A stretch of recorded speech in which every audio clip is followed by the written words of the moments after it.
Soraya, how's it going? Hey, Jeff, good to see you. Happy New Year. Happy New Year. Yeah, we're well into it. I've been telling some of my colleagues that I work with that I've been talking to for the first time for the year. I've been saying Happy New Year, and they're like, "You're past the 10-day grace period on that, Jeff. Stop saying Happy New Year." I'm like, "I haven't seen you this year." So, anyway, All right, Jeff, let's just cut to the chase. Who is joining us today? this podcast will feature the first Marvel character that we've ever addressed. So I don't know if you saw the Guardians of the Galaxy holiday special, but it included the old 97's as a alien band, and one of the members of old 97's, Murry Hammond, their bass player, is going to be joining us today. So you may see I've got some props back here, and the reason why we have an opportunity to talk to him today is now he's been working with the Long Ryders. So Yeah. I've been wanting to have Murray on for a long time, so this is our end to be able to talk to him. So we've got some questions about the Long Riders. I want to bring up a little bit of questions about the old 97's, and he's got a solo release, and we want to know what he's doing in the future. He's also an author, Soraya. This is one of the hardest working men in show Yes. business. He's got his hands in a lot of different pots. So He's giving Steve Wynn a run for his money, I think. definitely. So what do you say? Let's hop right into it. Hi, this is Soraya. And this is Jeff. Our podcast is called Paisley Stage Raspberry and Rhyme, a podcast where the two of us play music that we like and share anecdotes and background about the tunes. We hope you'll join our conversation. And without further ado, a groovear. Let's get groovy.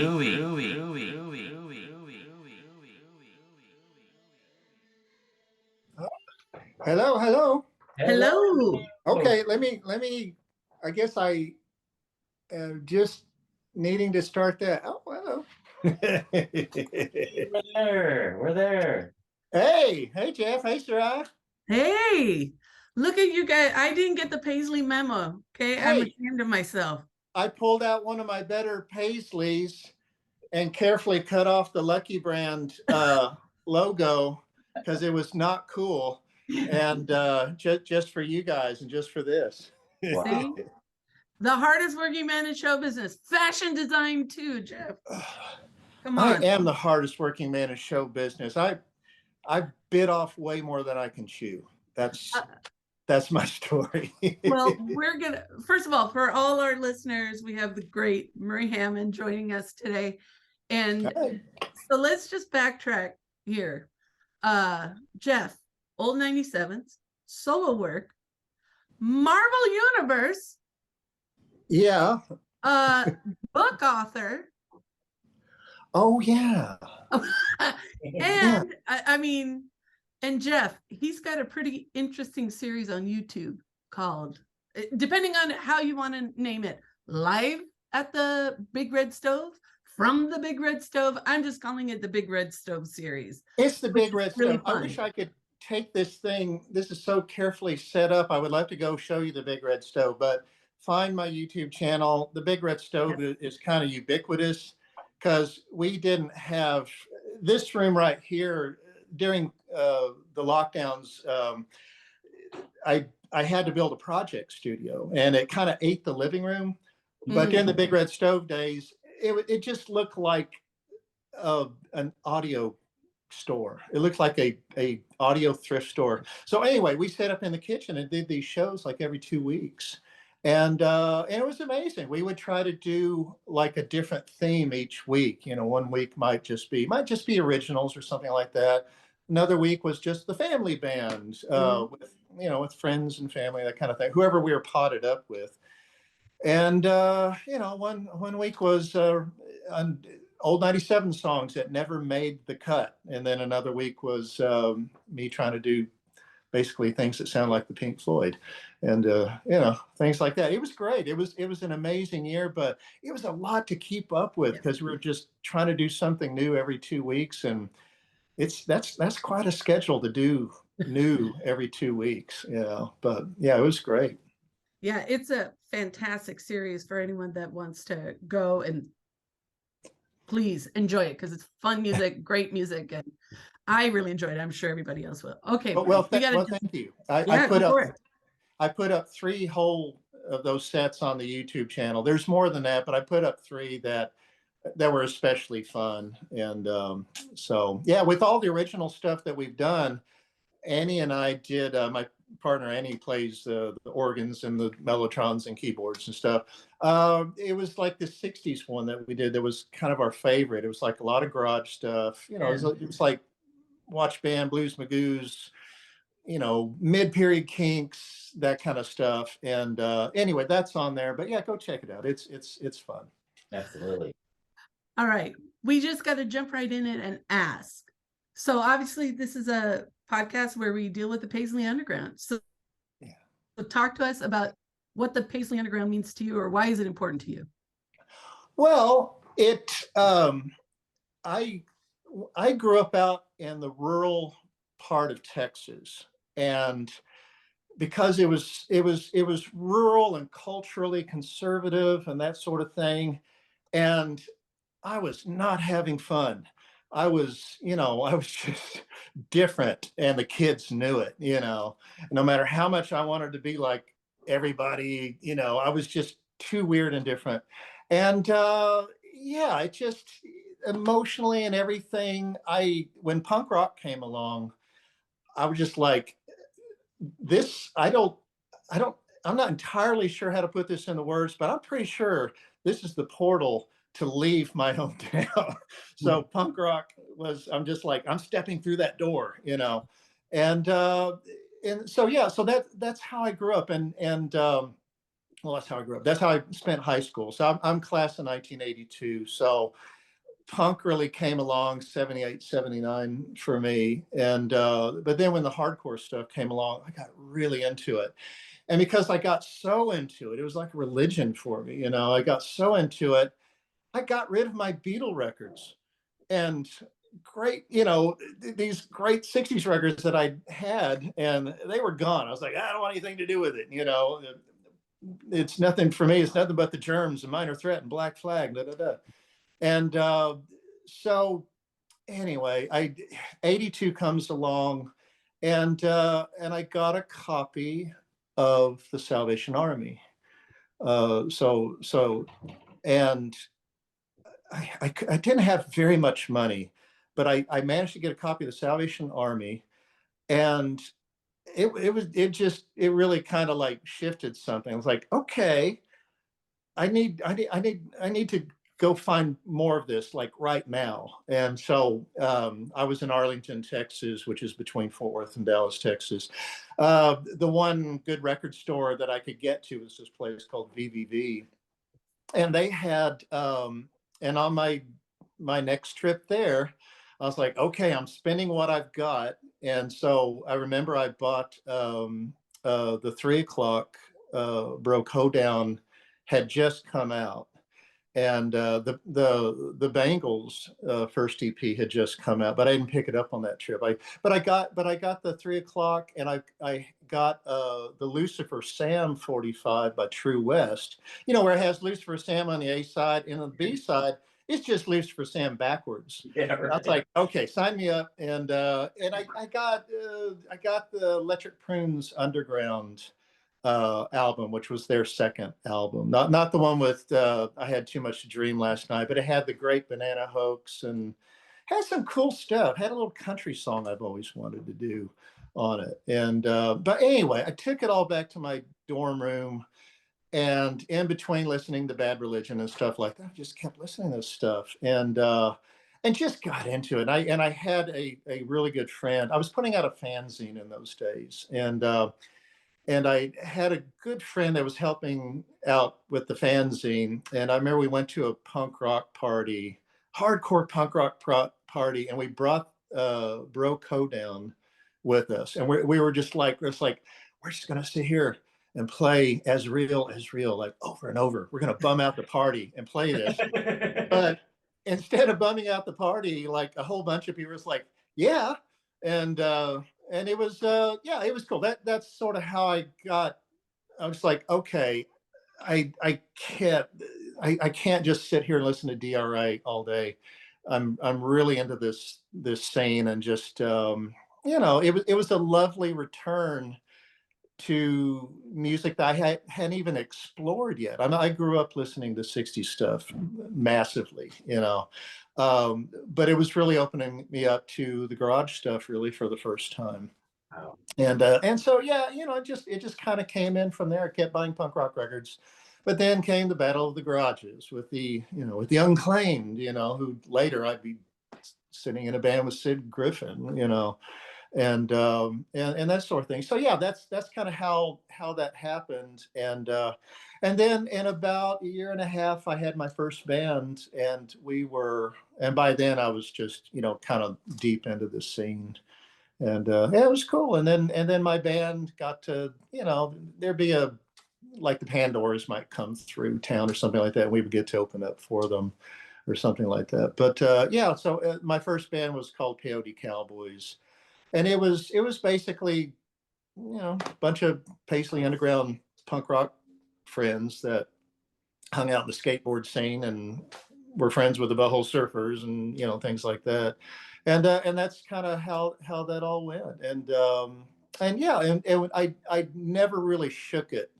And later on, the old 97's, we covered an Opal song on an EP years later. So it's just kind of been hovering around, coming and going. And but lately in the last few years, it's really kind of become important again musically for me. Well, one of those things that we found really interesting, and we're very curious, is how do we circle then back to sitting next to Sid Griffin? And by the way, I saw you here playing with the Long Ryders at Venice West back in, what was that, November, yeah. Oh yeah, you should have come up and said hi. Yeah, there were a lot of folks, and yeah, it was. I just, but it was a great show, and it was really fun seeing you out there and seeing the band play together. And we would like to know, how did this opportunity come around? Because we know there's an upcoming Long Ryders album that you do play on, and there are some tour dates in Europe coming up in the spring of this year. Yeah. How did that opportunity come up? Well, I mean, the reason I'm here at all in the Long Ryders orbit is because, sadly, they lost their dear Tom Stevens 2 years ago this month, I think it was. And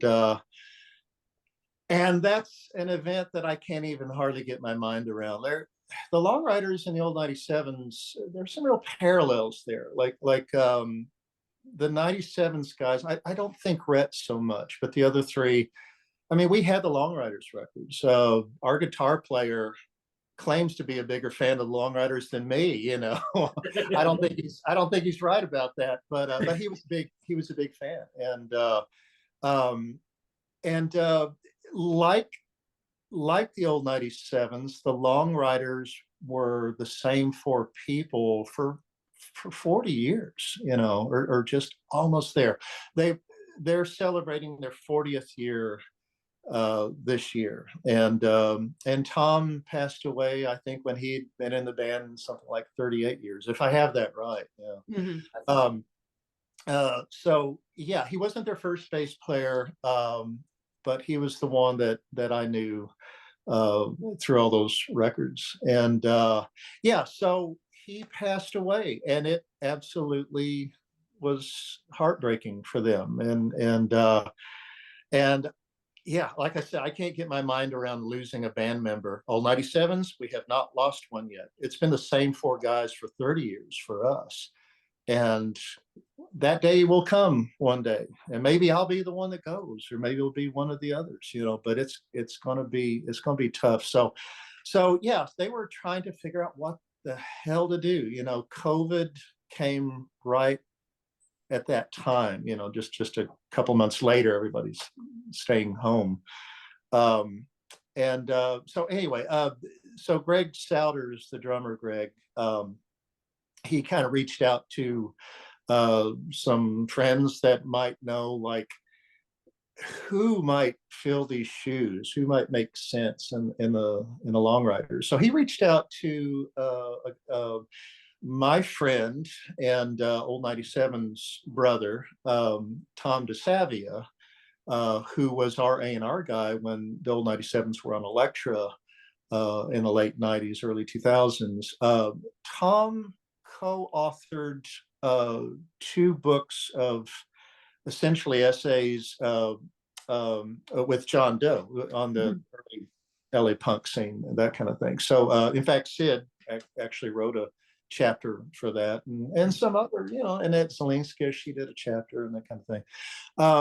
So he asked him, and he recommended me, and Greg thought, well, Greg was firmly familiar with the 97's, and said, yeah, that sounds really interesting. That sounds like an interesting fit, So we just kind of, Tom made an introduction on Facebook, actually, and we're just sort of chit-chatting back and forth, and that was almost a year before I even kind of hung out in the same room with Greg. So anyway, there was a night we all went and ate, got to meet Greg, and realized that Greg and I are almost equally as chatty as each other, and that we got along great, and that he's, Greg's like one of the coolest guys you'll meet. He's one of us, and that's how I met him. And we're like, yeah, he asked me, I said, would you ever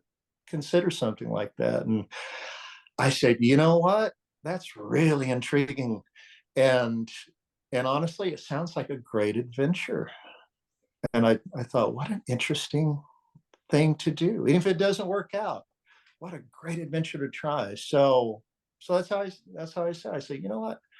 It sounds like a great adventure, and yeah, let's give it a try. So we did, and this November we did our first shows together. It was the Outlaw Country Cruise, Sirius FM Outlaw Country Cruise. So that was my first, second, and third ever gigs with the Long Ryders. And so, Soraya, when you came to Venice West, that was my 4th gig with them. So happily, some wrinkles had been ironed out. They're not all ironed out yet. Tom was a great bass player. That's the trouble with filling in his shoes. He was a great bass player, and he can play all kinds of things. He can play upright bass. I can't really play upright bass. I'm not good at it. Tom's a great guitar player. I play acoustic guitar. My folk stylings. But Tom was amazing. And so I'm just hanging on by the skin of my teeth here. But I think I'm doing okay. I think bringing the old 97's, sort of sensibility to it fits in well. But I'm really doing my best to try to just be Tom flavored. Like, what would Tom do, in things, and I try to do that. So yeah, it's been great. It's been really fun. It's really weird being a new kid around a bunch of older guys. You're just like a little brother kind of thing. And I'm 58 years old. It's a little old to be a little brother to anybody. But these guys have just done so much stuff and so much cool stuff. I mean, they're friends with the Byrds. I mean, they're just cool guys. Sid was in a garage band that I loved, and they're just cool. But they're completely lovely guys, and they were just so welcoming to me coming in. And they knew. I was like, yeah, it's weird for us, but it's weird for him too. So they've been great. I will say, Murry, that Soraya and I were huge fans of Tom's, not only as a musician, a songwriter, but as a person. We had opportunities to speak with him on a couple occasions. He was just a great guy, and it was a huge, huge loss. And when that happened, his passing, I was wondering what would happen to the band, and if there could be anybody that could possibly replace him, not only as a musician, but have that kind of vibe and bring to the Long Ryders what they needed. And when I first found out that you were being asked to step in his shoes, my first thought was, perfect. Like that makes absolute sense. Not only because of your musicianship, but also like you as a person and your personality, and it seems like a great fit. And I'm really glad that the band decided to invite you. And so now, as the follow up to Psychedelic Country Soul, November is coming out this month in spring. And we understand that you participated a little bit in the recording. I think Tom had done some of the bass recordings. Can you fill us in on exactly your role on the new album? Yeah, yeah. Stephen also plays a lot of bass, and Stephen played some bass and over the years in a Long Ryders, just whatever kind of needed to happen in the studio, that kind of thing. So yeah, so they asked me to learn something like 4 songs and come down to the studio. Actually, not far from you, Jeff, I think, down in Poway, California, at Ed Stasium's studio. Like 20 minutes away. Yeah, not very far. Yeah, it's pretty down there. I didn't know it existed. It's like this magic little mountain community that just appears out of nowhere, rises up out of this earth. Yeah. But yeah, so I went down there, did the 4. We actually added a 5th one, like this really Elmer Gantry is the name of the song. Actually, that might be the shortened name. It might be Elmer Gantry is Alive and Well, which is a really cool driving kind of Velvet Underground kind of thing, like a little bit of a different sound than we've heard from the Long Ryders, and but not really that different when you hear it. You know how it, like a band that you're really into, they do something a little new, and you go, oh, that's new, but then you realize, like, no, it's not really new. Of course it came out of them, and it just joins the canon. It is great. It's fantastic, and the record, as a fan, it's beautiful, and I think it does some new territory a bit for them. There's a couple of quieter moments, one that Sid does, and then one that Stephen does, that are just gorgeous. And yeah, I can't. I've told them this several times, that I can't believe you guys are still doing great records. I said that's hard to do. I feel like the old 97's still do that, and not very many bands do that, but the Long Ryders are still doing that, and it's really interesting to see that, because come on, I mean, most people, they get that well gets a little dry, even when you're not in your 50s and 60s, and they just, and their voices are great. They sound like they're in their 20s, and they sound great. You guys are going to really like the new record. We're looking forward to it. Yeah.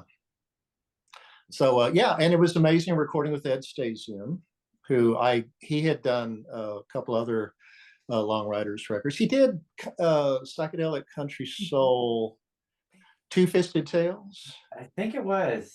It might have been. And I love the production on that one. Yeah. But yeah, Ed, who famously did the first few Ramones records. Yes. I mean, when you hear the Beach Boys harmonies on Rockaway Beach, that's Ed's voice doing all those harmonies. And when you hear the ringing 12-string on Road to Ruin, on Questioningly, and You Don't Come Close, that kind of thing, that's Ed's 12-string. Wow. Him playing the 12-string, and yeah, massive cool stuff that Ed has done, and he's a great producer for the band. He's a huge Long Ryders, almost called them old Riders, old 97's plus Long Ryders. I'm going to be making that mistake constantly. He's a huge Long Ryders fan, and the love that he has for the band, is clearly evident on the recordings I heard. So yeah, y'all are going to love it. Everybody out there, you're going to love it. Very, very, very exciting. And as Soraya mentioned, there's going to be a European tour in May that you're going to be a part of. So yes. 10 shows, something along that line. We're going to England, some Netherlands dates, and they're going to try to do another European trip late in the year. And I may be on that one. I may not get to be on that one. The old 97s are also going to Europe in October. However, old 97s are not very big in Europe, and the money is quite terrible. Oh. So the old 97s tour may just completely tank, or it may not be. But if it tanks, I'm just going to get in the Long Ryders van and go with them. And then yeah, I think the idea also is to do some stateside touring with the Long Ryders over the summer, and so they're figuring all that out. And you know, the old 97s and the Long Ryders just kind of dancing around each other, figuring out how to share me, and if they can't share me, you know, so somebody else will step in. But they won't have the shirt, but they'll be great. Yeah. And that would be a big loss. That would be, Yeah, that'd be a loss. Yeah. so Loss of Murry, one shirt. I wanted to do take a little sidetrack here. We did mention that you're also an author, so you have the book Images of Rail, Texas Logging Railroads. I have to read it while I'm saying it.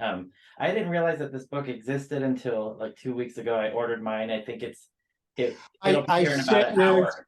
I sent yours personally a couple of days ago. I was late sending it. I didn't know you had ordered one. I was like, oh crap, there's something on eBay. I gotta send it.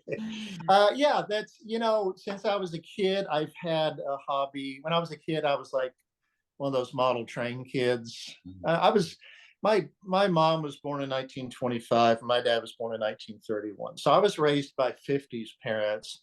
And so of course I had a model train hobby as a kid, you know. But yeah, I really liked, and I've really enjoyed the history of that kind of thing. But it became kind of a serious hobby. What became the hobby was early in the old 97s. I started doing oral history. I got very much into doing oral history of there was a woman back in the 1920s in Texas, who was a painter. She was a Parisian trained portraitist, a very talented one. And her father helped build most of the Missouri Pacific Railroad in Texas. In the father's retirement, he bought a tiny little Petticoat Junction type railroad in central Texas, not very far from Austin. And he passed away willing she inherited the railroad from her dad. So this Parisian trained portraitist who, like, she did a number of portraits of Texas governors that hang to this day in the rotunda in Austin, Texas. And wow. But she had this railroad, and she was very eccentric, and wore all the latest Parisian fashions in this tiny little country Texas town. And so she was a character. So the Depression came along, killed the railroad, and then she passed away about 15 years later, that sort of thing. But anyway, I got interested in her story, and I started doing oral history and researching it and that kind of thing. So, you know, history's kind of always been a hobby for me. But I had so much fun doing oral history on the railroad stuff. I just kept doing it. I was like, okay, what else can I do here? And so I would sort of identify interesting people to talk to. And when the 97s weren't traveling, I would take the band van, and I would line up several days in a row. And if I spaced out the people in such a way, I could do 3 or 4 interviews a day. And but I would sleep in the van. So I would take the van to Walmart parking lots. I would go in to Walmart. If they sold beer, I'd buy some beer, and I always had my guitar with me, and I would work on music. I would work on old 97 songs, and I did a lot of music, old 97's tunes got written that way. And then I would sleep in the parking lot, and then wake up and start traveling around and going to people's homes and doing interviews and that kind of thing. So anyway, I ended up with an enormous amount of images and negatives and prints, and then eBay came along in the late 90s for me, and I'd been buying and preserving stuff for years, and I've ended up with thousands, and I mean that high thousands, and it may be 10,000, like every format you can imagine, from glass plate negatives to carte de visite cards. The earliest images I have are steamboats on the Rio Grande in the 1870s, early 1870s. Just everything, cabinet cards, 4x5s, just every size you can imagine. And I took the trouble to really learn how librarians do it, how archivists do it. Like, how do they preserve this stuff? What do they buy? Oh, they buy this polyester envelope for prints and this thing for negatives, and I started digitizing everything. So I went through the trouble of scanning everything I have, and I have everything scanned except for the few hundred that I've bought in the last 2 or 3 years. But anyway, so the book I did, it's, for those of you out there, it's one of those books that you always see in the local history section. Oftentimes it's up by the register at the bookstore. It's like Images of America, and it'll be some particular little community, and all, what used to be the local genealogy history book kind of became this series, because there's so many of them now, and they're well done. They're really well done. They're all the same size, have about the same number of photos, and they just sort of tell a narrative through photo captions, basically. So I did one on the East Texas sawmill industry, because in Texas there was just hundreds and hundreds of towns that were built by sawmills, and this is where it gets very Loretta Lynn. The mills, they would not pay the workers in like cash money. They only paid them in company tokens or company script or paper script. That way, the people that worked for the sawmill, they had to live on the property, and they had to shop at one store, the company store. So when you hear the word company store, I owe my soul to the company store. Yeah. You had a ledger with a little debt that would be paid off when you would get your tokens, and you would go pay it, and you were just sort of stuck in this system. And it's known as the feudal system that goes back hundreds of years to England and Scotland and Europe. And but that was alive and well in the late 1800s and the first half of the 20th century. And so anyway, I put together a little pictorial, mainly drawn from my own collection of photographs, but hit a lot of, I hit the road, and again, wrote a lot of music, but went to a lot of archives and said, here's what I'm doing. I'd like to sort of do like a really good overview of the railroads that, built these towns and that kind of thing. So that's it. It's really nerdy stuff, really trained nerd stuff, but it's good history, and I'm proud of the little book I did.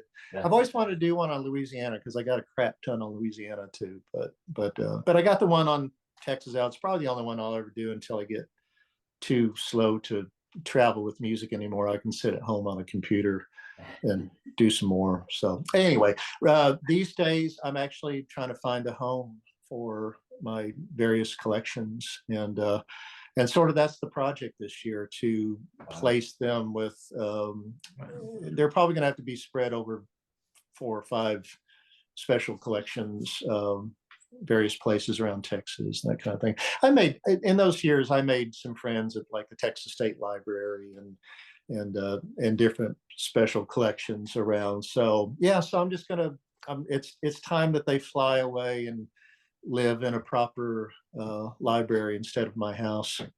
And yeah, so that's what's happened. That's fascinating. Yeah. Obviously your love for trains throughout pretty much all your projects. I mean, even the name of the band, Old 97's. But we did want to get into your solo work. To date, there's only one solo album. In 2008, you released this. Soraya found an interesting quote, I believe.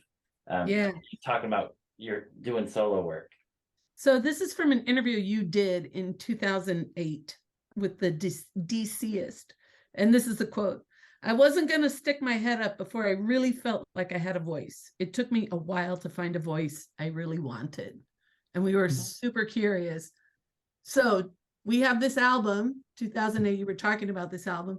And then what's coming up? Well, yeah, the voice, I guess the voice that I was talking about, like what really, like what really brought in all these influences of mine that I've been so passionate about, I've known since I first started writing music, there probably has not been a single song I've ever written that the ghost of Syd Barrett wasn't standing around somewhere, um, sort of reminding me to be fearless in my emotions when writing, writing the words, especially like forget about it being experimental, that kind of thing, but just being really fearless in how I put a human heart into words.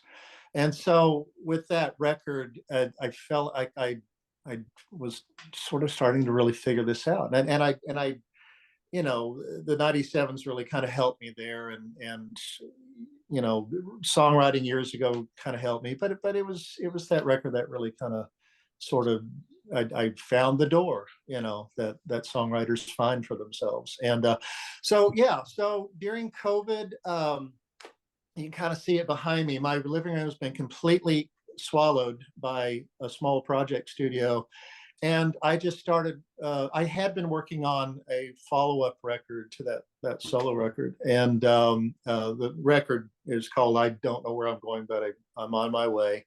Yes. So I want to do a follow-up. I was recording with, oh, there it is. And I was recording with the producer of that record, Mark Neal. And Mark has done, like he did the Brothers record for Black Keys. He's done things like J.D. McPherson, the cool Charlie Crockett stuff that has come out recently.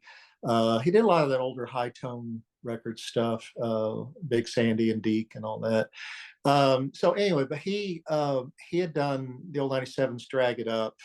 And that sort of started me doing this I don't know where I'm going, but I'm on my way record. So anyway, time to do another record, try to do it with him.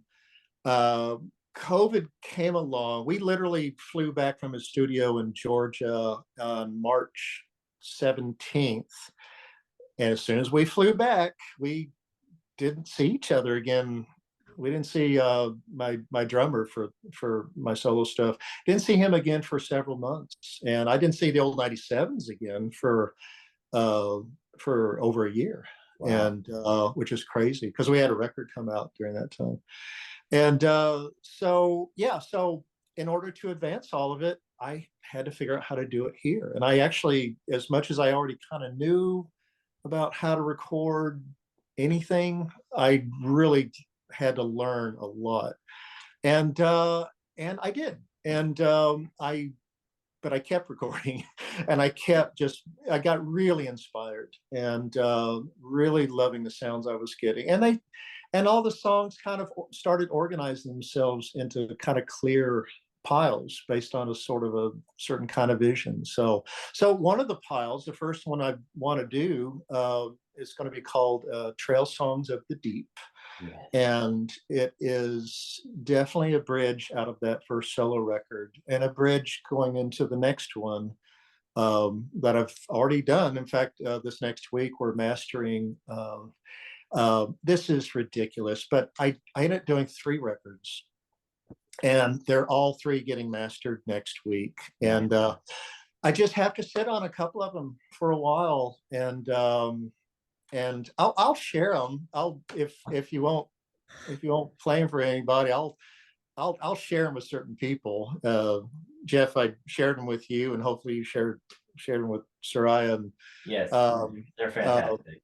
Oh, thank you. And so yeah, share them with anybody you feel like or trust or whatever. Go ahead. It's fun. I love that kind of stuff. I love the underground, you know, Yeah. passing notes and the whispering to each other. That's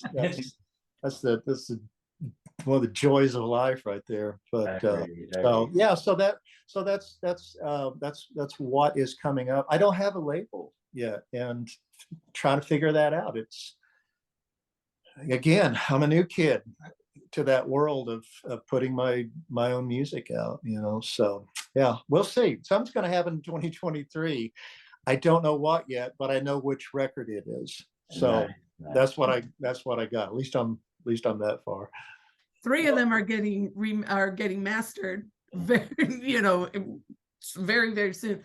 So we've seen that you have a notable presence online. So Facebook, Bandcamp, anywhere else that we can point our listeners to find you online?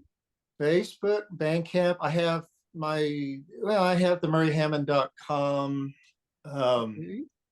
And yeah, that's kind of the big operators. And YouTube, as I mentioned at the And beginning, YouTube. the Big Yeah. Red Stove. Yeah, I like if I can think of something cool to throw up on YouTube, I'll do it. A lot of there were some good moments during the lockdowns with the Big Red Stove. I've just been kind of putting them all up on there. So it keeps me quite busy. I'm the one that does the old 97's. The old 97's have a Patreon. So I'm the one that puts all the stuff up on there. And so it's a lot. It's a lot. Okay, and before we even continue, yeah, I want to make sure I was right. Do you also have a cameo? Do what? A cameo. Oh, I'm on Cameo. Yes, I do cameos. Yes. Yeah. And that's great fun to do. People have birthdays and that kind of thing. I always play them a song. I usually try to play them an unreleased old 97 song unless they want something that I've done before. Yeah. Yeah. Well, there's just a lot of there's just songs laying everywhere. You know, they're stacking up, you know. But so yeah, so I'll be like, hey, here's a 97 song, Rhett's heard it. We'll see if it gets on a record, you know. Jeff, do you have songs lying around? No. I just like that Murry says, you know, like with the upcoming 3 solo albums, they just kind of naturally piled together. You know, they created natural piles, and I have songs, you know, unreleased songs to, you know, I want to go to a home studio and see all these unreleased songs, these things that are just kind of hanging out, creating music, creating space here. I'm happy to send you links to everything. Yeah, it's just like the faucet also goes dry too. So it'll go drip, drip, drip. It's done. It's gone. And then it'll start again. So, you know, it's just, you know, writing. I've been really lucky. This is all I do. This is all I've done since the 90s. So I get to, you know, I'm a dad. My boy's turning 16 here in a few days. Wow. Yeah, but except for parent stuff, this is what I get to do. So, you know, I've been very, very lucky, and I get to put in the kind of time that it takes to kind of write all this stuff. You think Rhett, the singer for the old 97's, Rhett Miller, he's way worse than I am. He'll walk in every old 97 record. I'm quite sure he has about 35 songs he walks in with. Wow. And and we, you know, throw my stuff in, and then we figure out something out of it, and then he has to go off and do solo stuff just to kind of like keep from getting songstipated. He keeps from getting songstipated. So yeah, he got songstipated there for a while, and that's how he started his solo world and all that. But yeah, but he's one of those people too that's just like, it just never turns off turns off for me. I don't know how he does it, but you know, I just get it going again when I have to, you know. So very cool. We're gonna enjoy the non-songstipated moment. We're gonna enjoy, and I mean, 3 albums worth. that was a lot. You had a lot to say. Yeah. And So we're gonna take it. I'm really pleased with all of them too. Yeah. We are too. Because they are, Jeff's heard them, and I'm really, really happy. I sometimes I listen to stuff I've done and go, I don't need to listen to that too often. but these I'm just like, there's nothing for me not to like, which is nice. That's the beauty of recording at home. You really do always get what you want, because you have a finger and you have a stop button and a re-record button, and you can sit there and just go back and forth until you're sick of yourself, but until you get what you want, and so that's been nice. Hey, Jeff, can you show that big beauty, that record store day beauty that you have? Yes. So the most recent old 97's record, besides 12th year last full-length album, there was this record store day release. One More Ride, where you guys do the Johnny Cash covers, including a 3-song Train medley. So there's the Train. But I think what Soraya was referring to is the actual vinyl itself, which is well, both. Yeah, both. Yes. So the most recent release is this EP, 4-song EP, one of the songs being a medley. So and then 12, of course, 12 albums, and as you mentioned, the same 4 musicians together after 4 decades is absolutely amazing. But Murry, you are our first Marvel character. Yeah. To be on her podcast. Let me see if I can say this name. Murry can correct me. What's his character's name? Cortobucalia. Thank you. Was that close? I have no idea how to say that. Cortobucalia? Yeah, that Cortobucalia. I feel like I should be saying a Cortobucalia. I'm really glad this is going to be recorded, so I can refer back to your pronunciation. So I can say, well, of course I know how to say my own name. That's pretty awesome, though.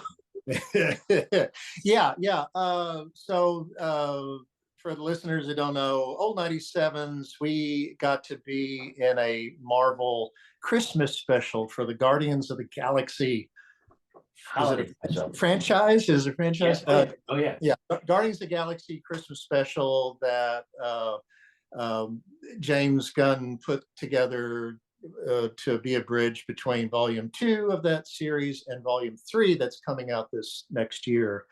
And it was amazing. It turns out James Gunn and his brother Sean Gunn, who was in Gilmore Girls, which I didn't really hit me until this thing came out. I was like, oh yeah, he's Gilmore Girls.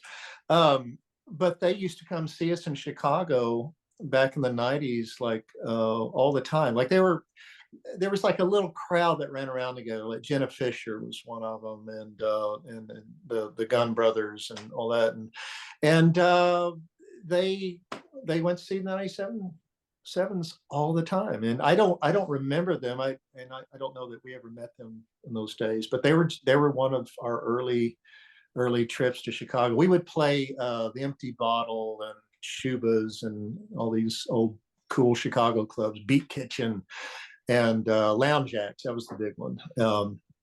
And they were always in those crowds. And so James and Rhett have been chit-chatty and friendly for a few years, and he wanted to kind of do something with us, but he never really knew what that could be. But when he was thinking of the Christmas special, he thought, oh, I'll make them an alien band. They'll kind of rock it up.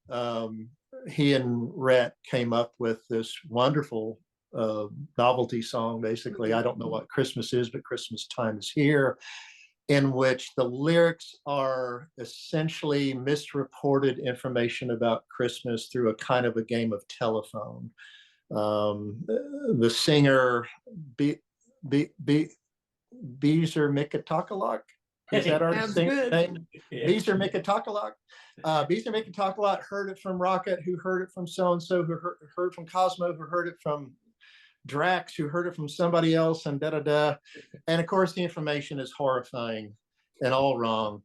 and that became the lyrics of the song. And it is beautiful. I grew up listening to Dr. Demento. I want Dr. Demento to play this thing on his show so bad. Yeah. Like check off another milestone. And but yeah, so that was our involvement in that. So we opened the special. There's a little interaction between our singer and Star Lord, Chris Pratt, and then we finish out the special, actually backing up Kevin Bacon doing a song that we had put out. 97's put out a Christmas record about 3 years ago. That's a lot of fun. Thank you. I was really pleased and relieved about that record. Yeah, it's fun. Because I don't tend to like Christmas records by bands like us. They are rarely any good. And I thought that Rhett wrote an amazing record. I was like, holy crap, this is a cool record. And yeah, it's just a cool record if I do say so myself. But so we did one of those songs with Kevin Bacon at the end of that special. So yeah, I'm in the Marvel fan Wikipedia now. Yeah. Yes, you are. And you guys even did a television performance with Kevin Bacon. Mhm. Yeah, we did Jimmy Fallon with him early December, something like that. Yeah. You know.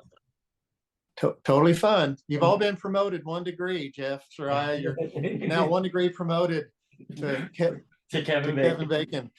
So old 97's. My favorite record by you guys is Satellite Rise. I got my belly up concert ticket there when I went. Oh, nice. With this dapper young fellow right here. Yes, with the fake hair. Those were extensions. Is that right? Yeah, they wanted to mop us up. They thought we had a certain kind of Britpop appeal visually, but they just needed it to be a little bit more. So they asked me if they could just like go. I say, yeah, give me the mop. Your hair is gorgeous. So it's not on vinyl. Is there any chance that this could end up as a vinyl release? I think it's only. Yeah. There's no specifics right now, but we want to do the same kind of deluxe reissue with the outtakes and that sort of thing. I think our others have been on Omnivore. Yes. And I know Cheryl from Omnivore would really like to do it again. She wanted to do like fight songs. Wait a minute, did Omnivore do fight songs? I can't remember now. I thought they did. They did, right? Yes. That was Omnivore. Yeah. So but Cheryl really wants to do that for Satellite, and so we'll see if it happens. Somebody's going to do it. There'll be something. We have wonderful outtakes and wonderful demo stuff that we did for that, and there was a lot of cool stuff that got saved. Nice. So there was a whole there was like a Cheap Trick cover of Southern Girls, which turned out great. There's a bunch of stuff. Yeah. So in answer to your question, yeah, one of these days, and it should happen soon. Very nice. We noticed that there's a guitar right behind you. Yes. It looks very lonely. Well, they say a guitar is not truly happy until it's playing a song for the podcast. Okay, I admitted to Jeff that for fun I've been sitting around playing a Long Ryders tune, actually, one that Tom and Stephen wrote, and it was on Native Sons, called Wreck of the 809. Yes. And so I'll do it. That's why I got this little microphone out. This actually makes, I love this microphone. It's made out of like plumbing parts, and it's just lovely. It's gorgeous. Ear Trumpet Labs. For those of you who want to find a mic like this, Ear Trumpet Labs are great. So let me take a stab at this, and I'm going to turn my amplifier on over here and give some reverb here. Hello. Wow. Soraya, we get a concert. Because the old 97s and Murray love reverb. Okay, I'll play through. I hope it goes well. I'm going to do this solo likely, and it'll sound something like this.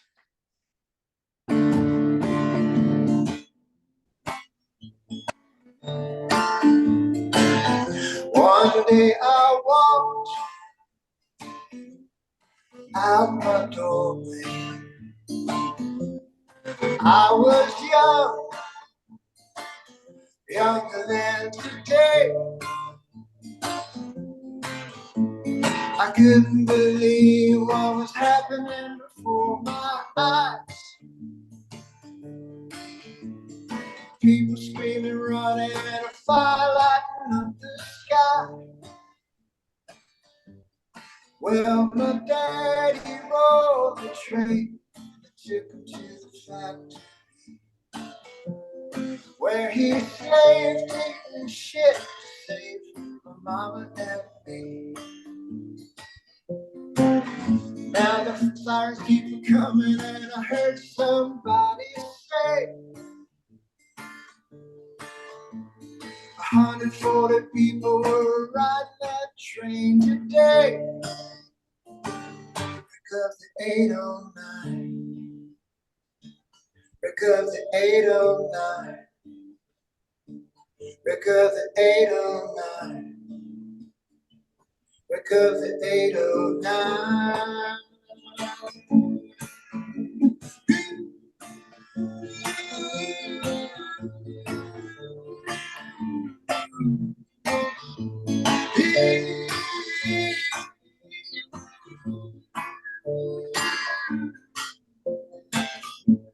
I couldn't believe what was happening before my eyes. People screaming, running, and a fire lighting up the sky. Well, the crowd thinned out several hours later. Then I asked a policeman, but my daddy, was he alright? Then I saw my mama crying, and I heard somebody say 107 people won't be coming back home today.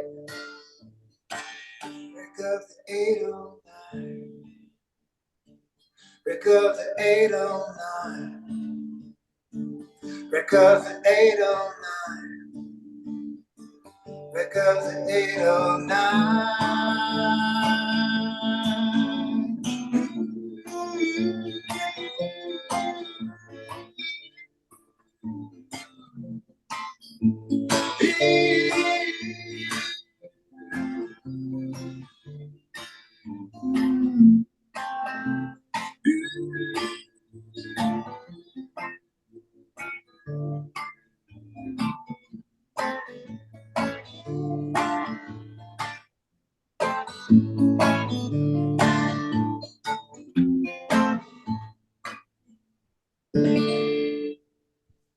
Yes. Yes. Thank that- you. What a treat. Whoa. Oh, thank you. Wow. I want a song, man. I love that song. Yeah. That is I heard and that, it's a like, great yeah, Great I song.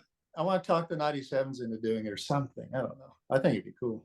That is a great song. Yeah, that entire album is great. And you mentioned the band being the Friends of the Birds, and Gene Clark was on that record, and we just lost David Crosby. Yeah. Rest empowered. But Yeah. great album and great song, and that was really a treat for us. Thank you, Murray, for Yeah. playing that. Well, you're welcome. And this is it's nice to meet you both, and yeah, thank you for all of it. But we can talk more or talk less. But I just had one last thing that I wanted to bring up, if you don't mind. For me personally, it's really exciting. In the credits for the solo album, you mentioned "Hooray for Jesus" and "The Love of Trains," which we talked about, "Old Punk," which we talked about, and "Country Records." I read online that at least at one point you were doing worship or gospel music at your church? Can you talk about Yeah, that at all? kind of. Years ago, I was going to this church in Burbank. Um, you know, I have a funny relationship with church. I really dislike fundamentalism with a to my core, but I love I love when communities get together and really try to make love and compassion kind of flesh it out into service and things like that. And yeah, so I hooked up with this like really kind of cool church. I was like, man, I really like it here. So every Wednesday, the pastor there wanted to do like essentially like a little progressive Christianity style um, kind of lecture and that kind of thing. It was cool. And he said, would you be interested in all that rootsy gospel stuff that you like to do, all that Carter family stuff, Johnny Cash, and plus all the, bloody lake of fire stuff that Yeah. like the Carter family famously said, like, well, we're not real Pentecostal or anything, but they have all those songs that we like. And so I was like, yeah, I totally get that. So I would play every Wednesday at this thing, and I would go up there hours and hours early and to set up my little sound system, and I would just work on music. I worked on actually, and that's where I kind of got a lot of the idea for doing the I don't know where I'm going, but I'm on my way. There's a lot of gospel-y kind of stuff on there.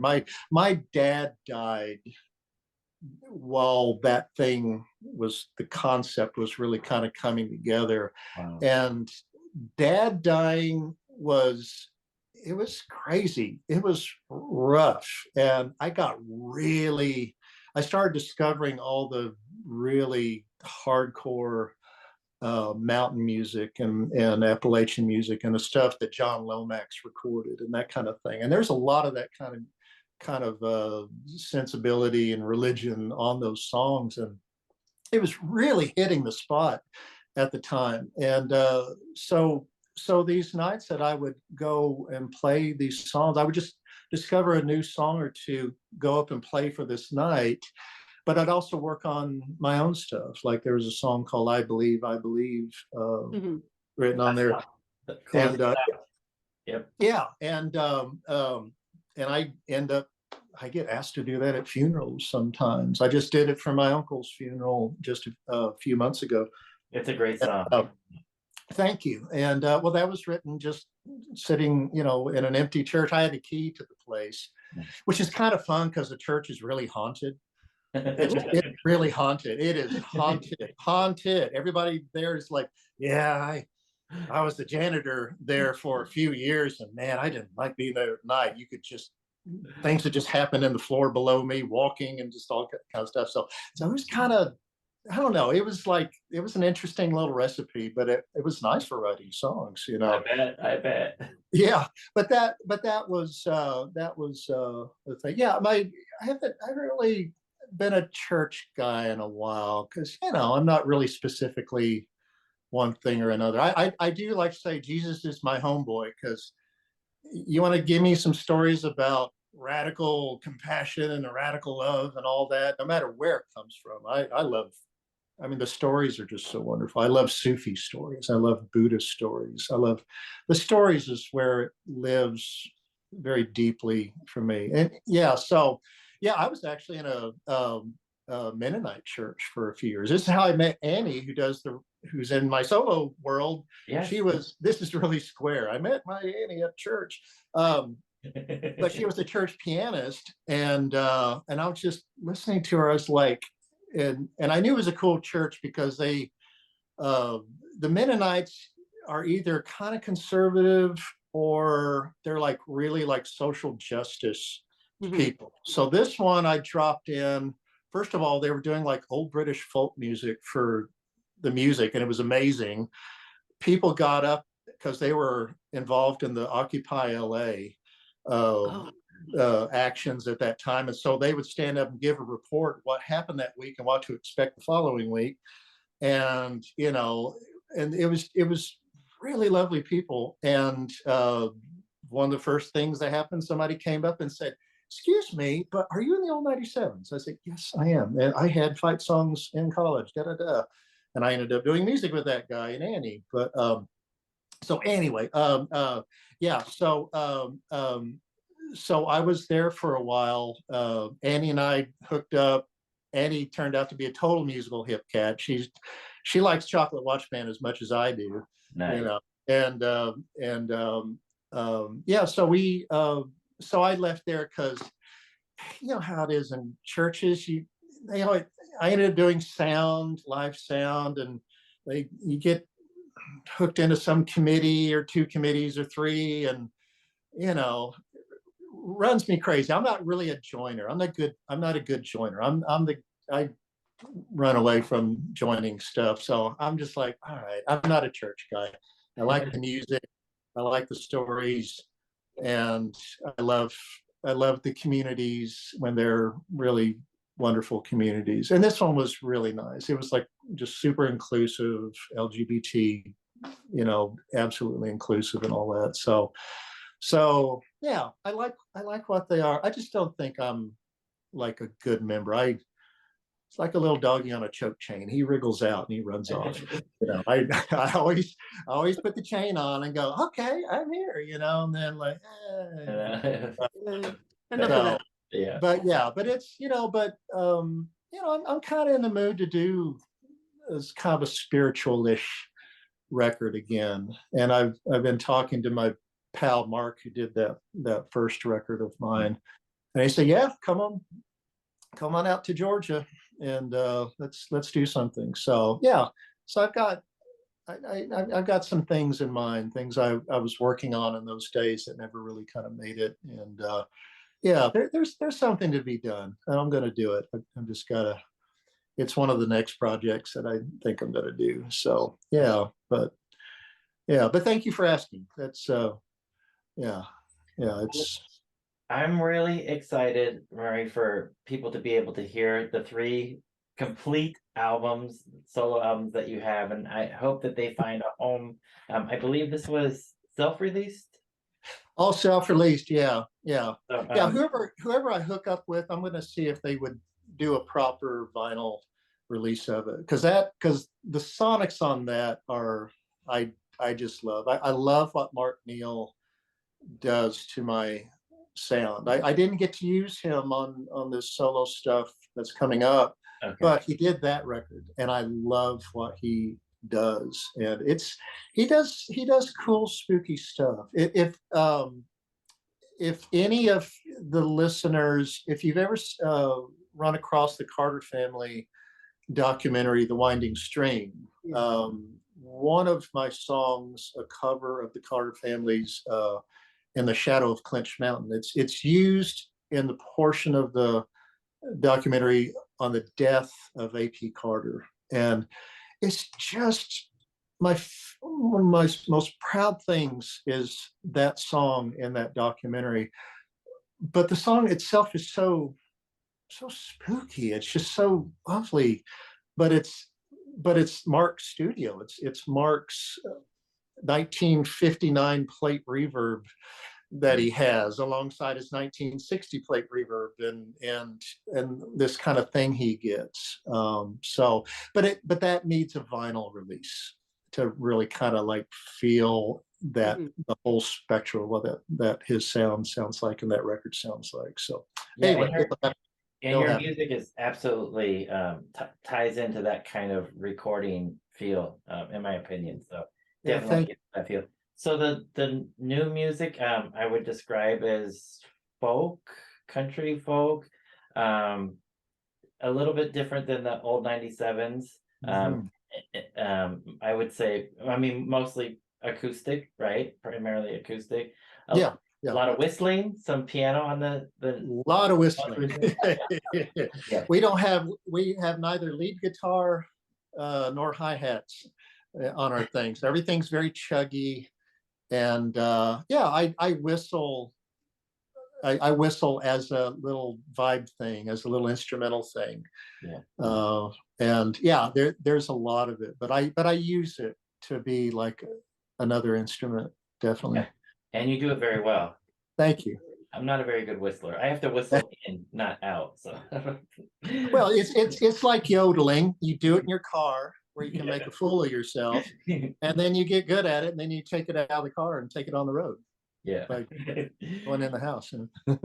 Well, Murray, we really thank you for taking so much time and doing a special performance for us. That was awesome. And Well, people can find you all over the place. If not on Marvel, yeah. Guardians of the Galaxy Holiday Special, or reading your Yeah.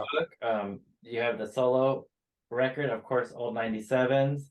And then hopefully these new records will find a home soon. And people can find you on YouTube, as Soraya mentioned. Yeah. Lots of Well, places. thank you.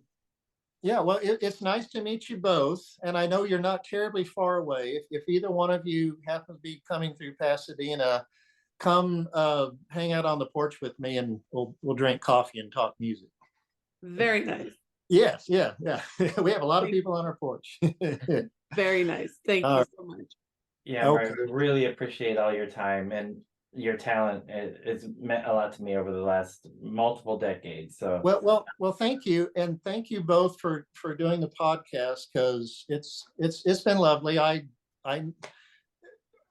half of what I know about David Roback is thanks to you interviewing people about David Roback, and because those of us who went through it, there's only so much the bucket full of brains and whatnot is going to be able to mine out of that, and you guys are doing really cool musicology on something that I'm glad y'all are doing it. I told Tom DeSavia, if there's ever another book, it would be interesting to do like a proper Paisley Underground kind of book, and take that whole scene, and not just that, the Vox scene, the Cavern Club, and just everything that was happening Hollywood at that time, and the Pandoras and all that kind of stuff. It'd be cool. But anyway, you're doing it now, and thank you guys. Thank you. We really appreciate it, Murray. Very much appreciated. All right, Murray. Take care, Murray. See y'all Really later. appreciate it. Bye. Take care. Bye-bye. So, Soraya, did you expect to have a special private performance by Murry Hammond playing a Long Ryders tune? No, I did not. And it was great. It was great. Notice it's a train song. Yeah, I did notice that right away. Yeah. So that passion for trains and the stories that the train tells, it hits everything. What an interesting trajectory, but also just an interesting guy Murry is. Hands in a lot of different projects and things, and it's just very cool. Very cool. Have you met a nicer guy than Murry Hammond? Look, we've been really fortunate to meet quite a few really cool and nice musicians over the past couple of years. And yeah, he's a nice guy and great stories. I mean, and we didn't even scratch the surface. No, our list was much longer. So, but that'll have to wait for the coffee on the porch discussion. There you go. Coffee on the porch, and let him keep talking and sharing stories.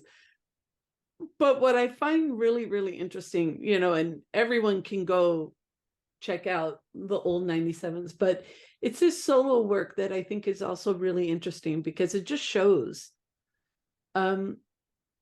there's a lot he's got that he wants to say, and he uses the medium at his disposal, if it's his solo work, if it's the band work, if it's doing covers, of the Carter Family or Johnny Cash. I mean, it's just really cool to hear someone who loves music that much and just enjoys playing it, like walking into a church A haunted church. and a haunted church, and taking some extra time and using that time to write songs or to develop ideas. It's just neat. If not in a parking lot, in Walmart parking lot, The Walmart parking lot. with a 6-pack of Schaefer's or whatever. There you go. I mean, what a cool story. And one of the things, I mean, we didn't share it with Murray, but it was something that we found when we were researching. A lot of times that when he's been interviewed or asked about the old 97's, there's this really interesting thread that circles back to like constantly looking for a sound that just like, you know, he kept talking about feels good, it feels right, it feels comfortable. And you know, just going back to the source, going to the music that makes you happy, that speaks to you in the moment. Like he was saying, you know, I've been thinking of this spiritual album, you know, there's a voice there, or there's a message that he wants to share. I just think it's really cool that he lets whatever his soul needs, his musical soul needs, take it and runs with it. I like that. Yeah, absolutely. And we've been privileged to hear these 3 complete solo albums that are ready to be released, other than needing to be mastered, and they're all 3 are going to be mastered. And I think some of our audience would definitely like this. I would describe it more in our realm. I would describe it more as like the rainy day, early Opal, Clay Allison kind of Right. vibe, if we were to tie it into our world, right. But definitely folk, acoustic, and some of the songs I was telling Murray, I said I wouldn't say that it's sounds like Opal necessarily, but I could hear Opal or Mazzy Star doing some of the songs that Right. yeah, but it's obviously his own thing, and definitely influenced. You could hear from the Carter family. And interesting that this discussion about punk rock and Butthole Surfers, and then the Sid Barrett, the psychedelic stuff, and I mean all of these influences that he's had, and coming out of conservative Texas, and he sounds like the guy that he's always on the perimeter, right? Probably not in in the circle, but pushing boundaries, and he may put that collar on, right? But he's gonna slip right out, and definitely somebody that probably likes to challenge the system and Yes. his own person. I mean, look, any guy that goes to a hardcore punk party and says, you know what, I'm gonna play As Real as Real by 3:00 over and over. How punk rock is that? Okay, but then not only does he do it, he gets some people turned on to the music too. Wow. Yeah, very cool. You know, what can you not love about that? You gotta love everything about it. I know. Absolutely. But So what a cool guy. Yeah. So Salvation Army was his introduction. And I can see going from punk rock, Salvation Army, who had definitely had a psychedelic punk feel to it. I will say that our next episode, we should be talking to Michael Quercio and Luis Gutierrez of Salvation Army. We were hoping that Troy would join us, the drummer, but unfortunately that's not going to happen. But we'll have a guest co-host, Ronnie Barnett, back, and we'll be talking about another Record Store Day release. We were mentioning the old 97's Record Store Day release of the Salvation Army reissue, another colored vinyl. That should be our next episode next week, we hope. So tying into the discussion with Murry Hammond of old 97's and of the Long Ryders. So as I mentioned earlier, there's lots of ways that if you enjoyed hearing this conversation as much as we did with Murry Hammond, you could find him on 12 old 97 records, EPs, this collection of all these images, 10,000 images of old train, railroad, book. Yeah, steam engines or steamboats. So yeah, there's that book that you could find. It's one solo release, and then Texas logging railroads. Yeah, Thank you, Soraya. Yeah. And my copy is probably in my mailbox right now. And it is also available on Kindle in case Nice. anyone is so inclined. Very nice. But And then yeah, Bandcamp, YouTube, Facebook, go explore and enjoy, because he's got a lot to offer and a lot to listen to. yes, and we're looking forward to the next Long Ryders release, September, November, coming out. And it is called September, November. Yeah, Yes, and it's coming out in March. Right? Yes. By Cherry Red Records. Cherry Red Records in the UK. So, Yeah. yep. Speaking of UK, we should be making a trip here about the same time that comes out. So we'll report on that later. So, Yes. but for now, thank you. Taking it on the road. Yep.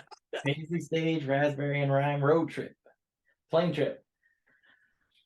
All right. So thank you to Murry Hammond and taking time to speak with us today. That was a total blast, Soraya. Yes, it was. And this is going to be my total goofy outro, because ever since we had Murry Hammond booked, all I've been saying in my head is a line from the movie 48 Hours, where Eddie Murphy, he plays a character named Reggie Hammond. Oh, But there's a scene in a honky-tonk redneck bar, big old dust up, and at the end, he's got a toothpick in his mouth, and he goes, "Just want everyone to know, there's a new sheriff in town, and his name is Reggie Hammond." And I just changed it to, "And his name is Murry Hammond. Y'all be cool." Sorry, I had to do it. I had to get it out. nice. 48 hours. Anyways, mi gente, a gruviar. Groove on, Paisley people.